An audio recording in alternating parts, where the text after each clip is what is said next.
Welcome again to our YouTube channel, Uncomfortable Conversations. Many people avoid uncomfortable conversations. Why do they avoid uncomfortable conversations? They avoid uncomfortable conversations because they want to play safe.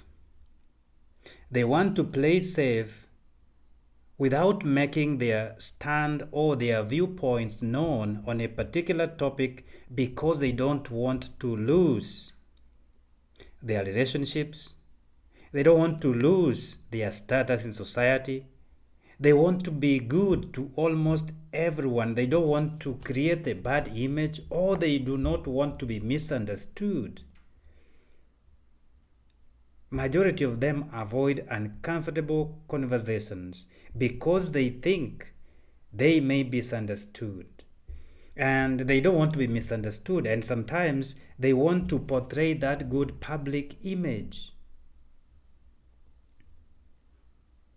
In our world today,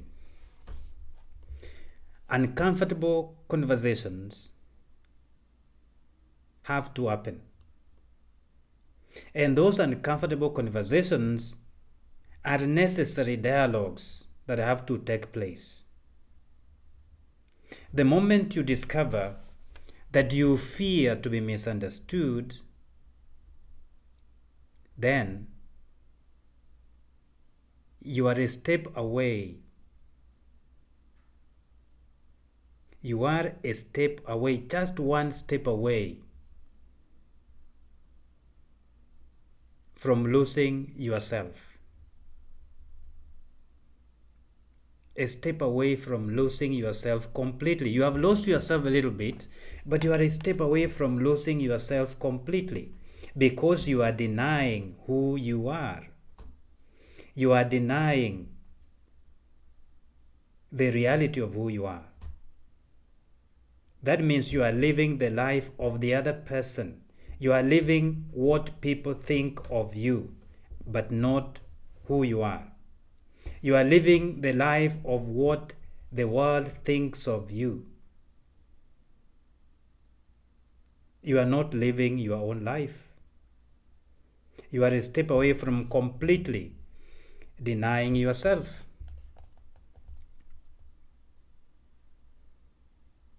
Those uncomfortable conversations are necessary dialogues that we must have.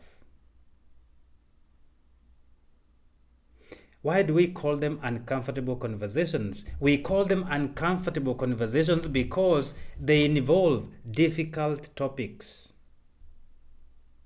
They involve difficult topics.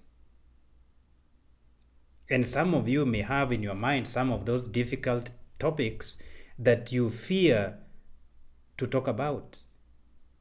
Those difficult topics that you fear to discuss, that you fear to dialogue about.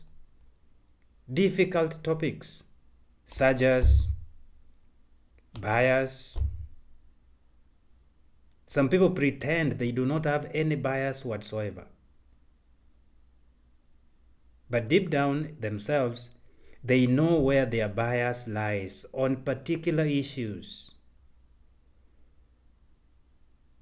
You can come into a conversation and state your bias. You say, yes, we are having this conversation, but this is my bias, and people will understand. Then you have the conversation. But people fear to have difficult conversations because of bias.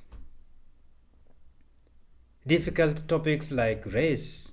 People want to walk away from discussing race negatively and positively. They want to walk away from it. They don't want to talk about it because it's a difficult topic. So they don't want to have such kind of conversations. People even quickly walk away, or rather flee, from conversations that concern personal struggles. They don't want to talk about it. They want to just push it under the rug, under the carpet, and forget about it as if it never existed. Difficult conversations on topics such as politics. party issues,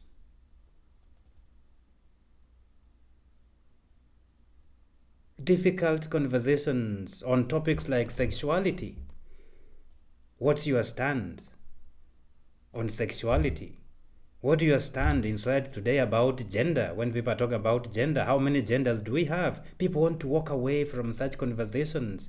They don't want to have their views known because they have a public image to maintain. Ask yourself a question. How often have you avoided uncomfortable conversations? How often have you walked away from uncomfortable conversations, be it social, political, or even economic topics? How often have you walked away from difficult conversations? How often have you walked away from difficult conversations about faith? About sexual orientations? How often have you walked away from conversation about pregnancies or abortion, marriage before sex, sex before marriage, divorce, remarriage? How often have you walked away from some topics that are concerning your family or yourself or your society or your community? How often have you walked away? Do not walk away from uncomfortable conversations, or do not try to avoid uncomfortable conversations,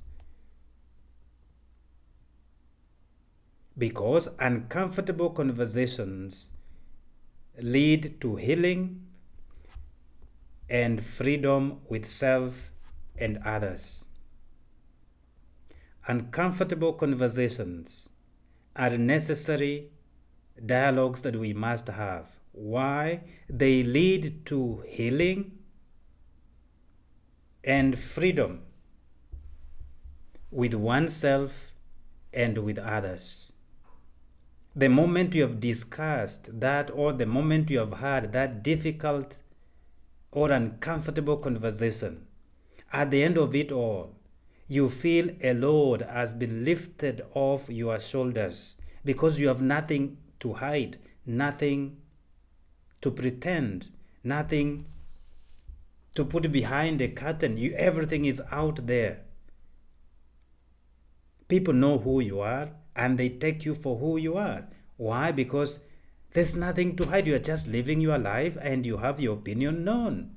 It leads to healing and freedom with self and with others. That means uncomfortable conversations are important, are necessary dialogues that we must have because they lead to healing and freedom with self and with others. For you to be comfortable in an uncomfortable conversation, you must first know the reason or the intent of the conversation.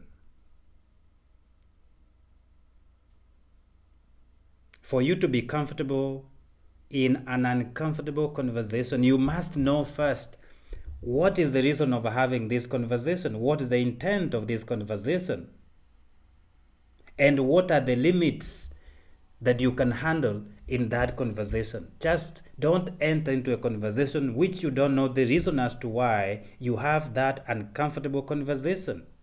You must know the reason as to why you are having that uncomfortable conversation and the limits that you can handle in an uncomfortable conversation. Number 2, you must also know the intention of the other person or the other persons with whom you are having these uncomfortable conversations. What is their intent? What's their intention? Why are they having this conversation with you?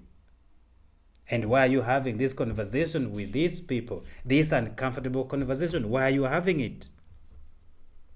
You must know also whether the person is ready or not.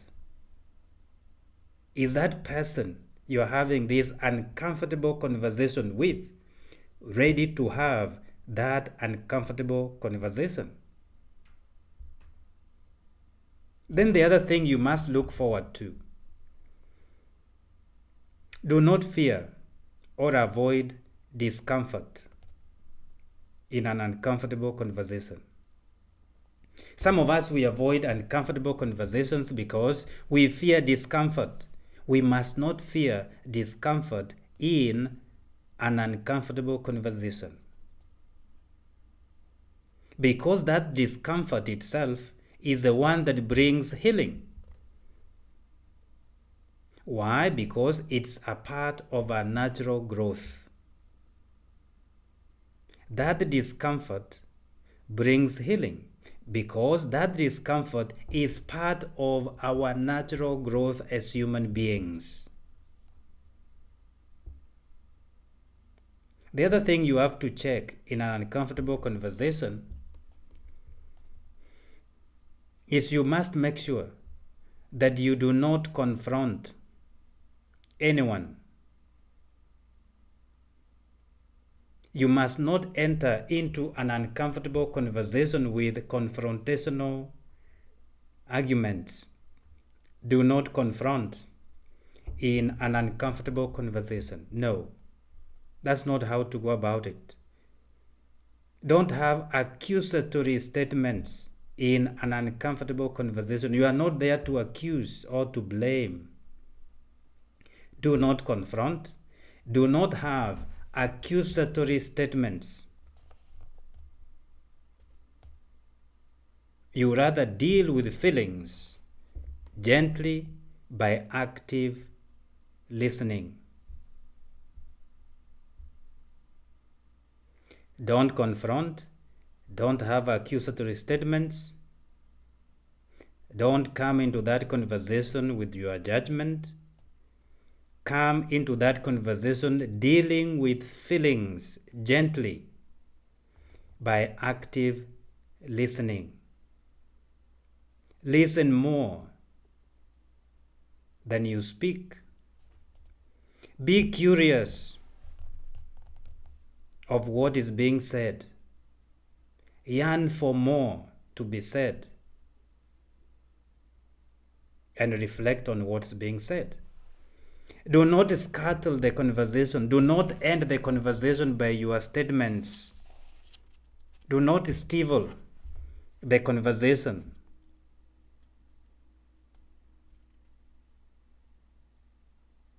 Sometimes we end the conversation by rejecting what we do not agree with.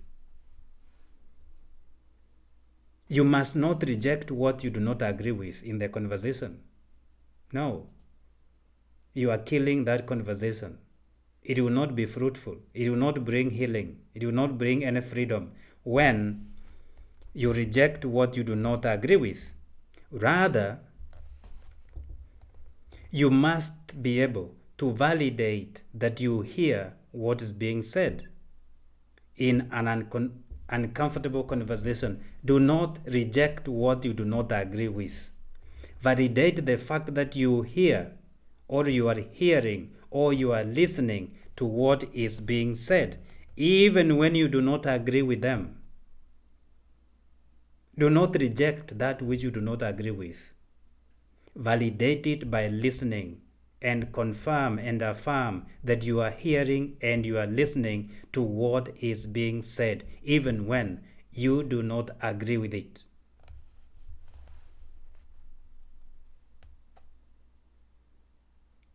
You must not come into an uncomfortable conversation being defensive.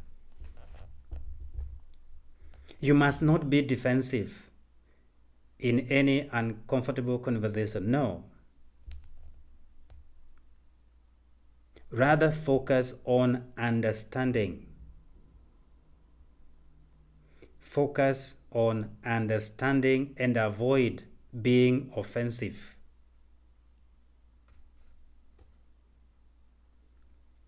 Do not come into an uncomfortable conversation being defensive. Rather, focus on understanding without being offensive.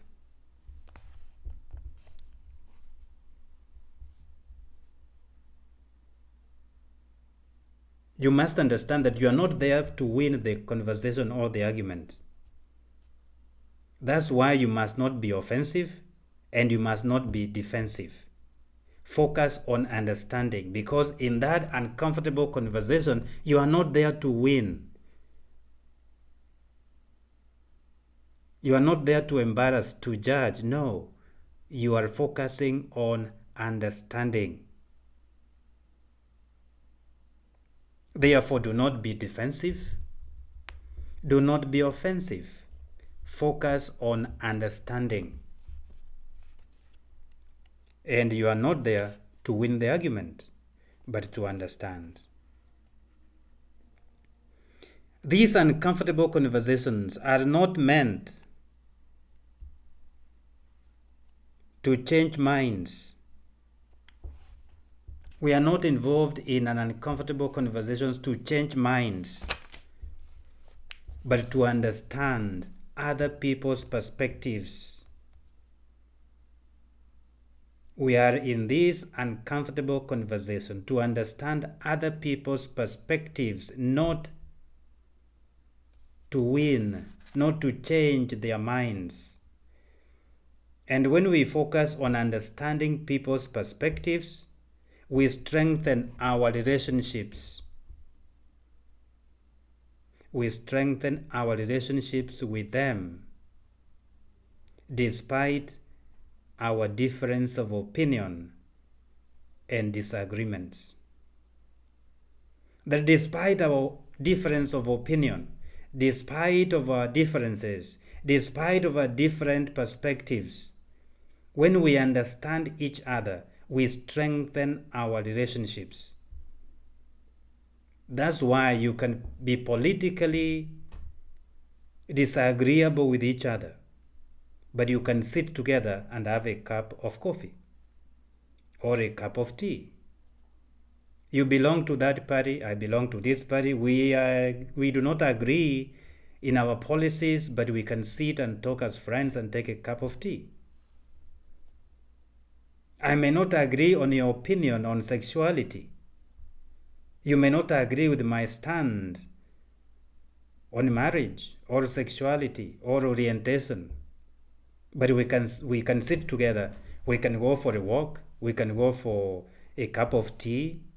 We can go for lunch. Despite our difference of opinion, you can be a Muslim. You can be of another religion, and I'm a Christian. We don't agree on what we believe in, but still we sit together and we have a cup of tea. We may not be of the same opinion on race. Your opinion on race may be different. Mine is different. But we can sit and talk and take a cup of tea. We may have a different perspective on marriage, on abortion, or on things to do with the spiritual life, but we can still be friends, go out, meet often, talk about other things, because we understand each other. I understand your perspective, you understand my perspective, because when we had such uncomfortable conversations, we were not after changing minds of other people, but understanding. Of course, sometimes we may understand the perspectives of other people and choose to change our minds. The changing of minds must come from within, must not be the focus of any uncomfortable conversation. It is not of the change of mind, but understanding perspectives, standpoints, opinions. Therefore, my brothers and sisters, fear not to have uncomfortable conversations, for they are necessary dialogues that we must have, because they bring healing and freedom for oneself and others. freedom for the self and others.